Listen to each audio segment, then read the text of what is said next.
Ada seorang orang soleh, Bapak Ibu sekalian, kisah berhubungan dengan keluh kesah kepada Allah. Orang miskin, anaknya 4-5 orang, susah hidupnya. Kisah dulu, kisah klasik. Dia lagi duduk, istrinya hidangkan makan pas-pasan antara dia, istri sama anak-anaknya 5 ini. Orang miskin, susah hidupnya. Ada yang ketuk pintu malam-malam, begitu ketuk pintu dibuka, dia suruh istrinya buka. Buka, ternyata orang miskin yang lain minta makanan. Orang miskin yang lain minta makanan. Maka istrinya lihat ke suaminya, apa perintahnya nih? Suaminya bilang kasih aja. Semuanya dikasih, karena kalau dibagi dua nggak cukup. Orang miskin tuh bawa anaknya banyak, nggak cukup makanan. Lalu kemudian istrinya sama suaminya, suami istri orang beriman kepada Allah, tahu, ya sudah sabar. Tapi subhanallah, beberapa saat kemudian, kalau kita beberapa jam kemudian lah, menjelang malam hari, lebih gelap ya, sudah mulai masuk pertengahan malam, jam 12 malam, mereka kelaparan semua. Istrinya bilang, anak-anaknya nangis, saya lapar, kamu juga lapar, anak-anak lapar, bagaimana?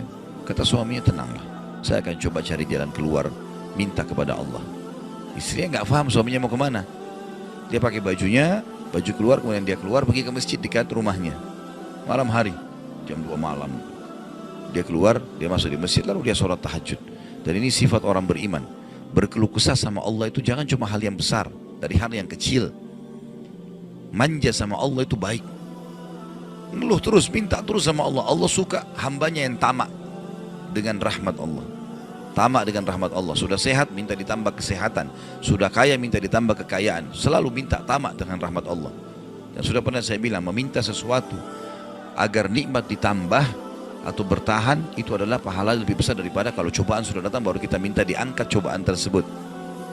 Kita sehat, minta agar Allah pertahankan kesehatan, itu lebih besar pahalanya dibandingkan nanti sakit baru minta disembuhkan. Jadi tamak dengan rahmat Allah itu penting. Kalau bahasa saya sebenarnya bermanja-manja sama Allah. Selalu ya Allah bantu, ya Allah tolong, ya Allah mudahkan, ya Allah terus hidupnya.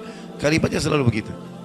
Orang ini masuk ke dalam masjid, dia sholat malam lalu dia minta sama Allah, doanya begitu, ya Allah engkau tahu aku kelaparan dengan istriku dan anakku malam ini, maka berilah kami makan. Minta makan sama Allah ya. Maka yang terjadi dalam kisah ini dikatakan ada seorang raja, pemimpin wilayah itu, sudah 1 minggu mau taubat. Sudah seminggu mau taubat. Dia tidak tahu harus kemana. Pada malam itu, di mana orang soleh yang miskin ini sedang ibadah, minta tolong kepada Allah dikasih makan. Raja ini gelisah, dia keluar lalu dia bawa 1 kantong uang emasnya. Dia bawa juga sekantong makanan yang terbaik yang dia punya di istananya. Kemudian dia bilang, ya Allah sebagai bentuk taubatku kepadamu, saya akan berikan ini kepada hambamu yang engkau tunjuk ya.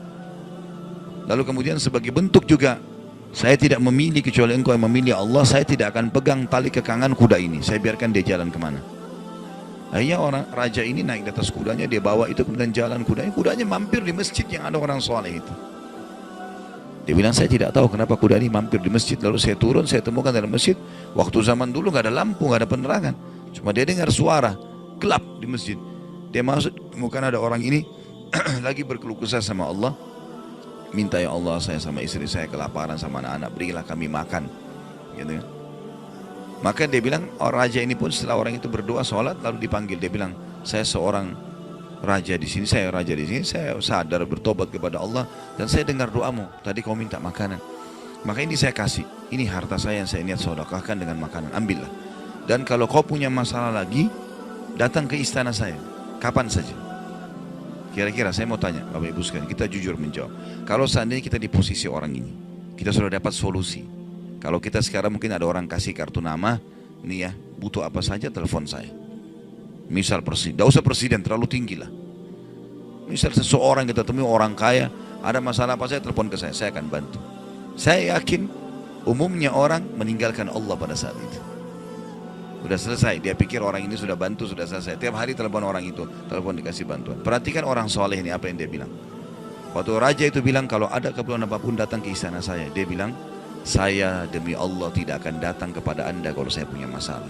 Tapi saya akan datang kepada Allah, Tuhan saya dan Tuhan anda yang telah mengutus anda datang kepada saya malam ini membawa makanan.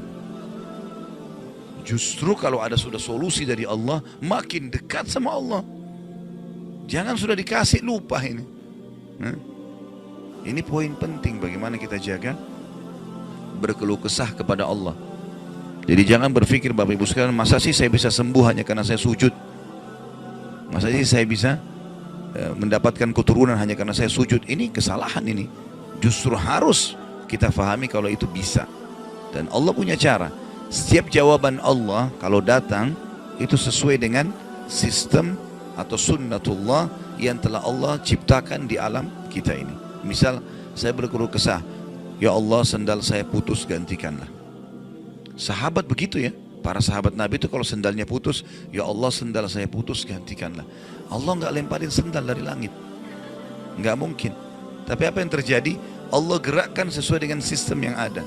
Allah buat ada orang lain melihat kita kasihan dikasih sendal, atau dia dapat duit dia bisa beli sendal. Jawabannya Allah begitu. Dalam bentuk sinyal datangnya. Jadi harus peka menangkap itu.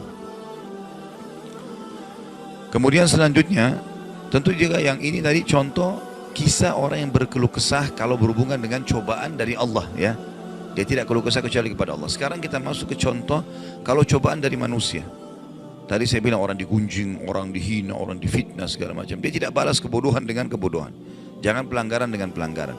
Pasangannya selingkuh, dia juga selingkuh. Dua-dua dosa. Dua-dua dihukum sama Allah. Tidak ada urusan sama kita itu. Tidak ada urusan sama kita. Ya. Maka kisahnya seperti misalnya Abdullah bin Abbas radhiyallahu anhu pernah lagi jalan, dicaci maki oleh seseorang tanpa sebab ini. Datang tiba-tiba caci maki dia. Ibnu Abbas dengarin saja apa yang disampaikan orang itu. Sudah selesai kata Ibnu Abbas, sudah selesai. Dia bilang iya, orang ini kebetulan lihat Ibnu Abbas pakai jubah baru. Ini kamu itu mentang-mentang sahabat Nabi, kamu itu pakai jubah mahal-mahal segala macam. Hasud, orang hasud gitu.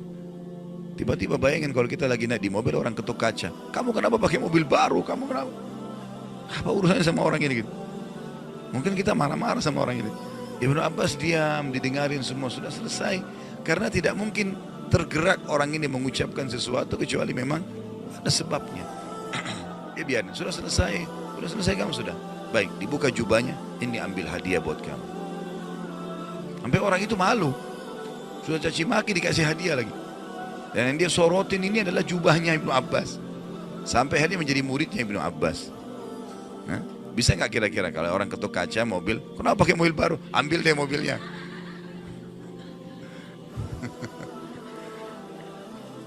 Baik, kisah yang lain, Ali bin Husain radhiyallahu anhu. Ini cucu Nabi SAW, anaknya Husain, ya, radhiyallahu anhu ajma'in. Terkenal dengan Zainal Abidin, masyhur dengan kesalihannya.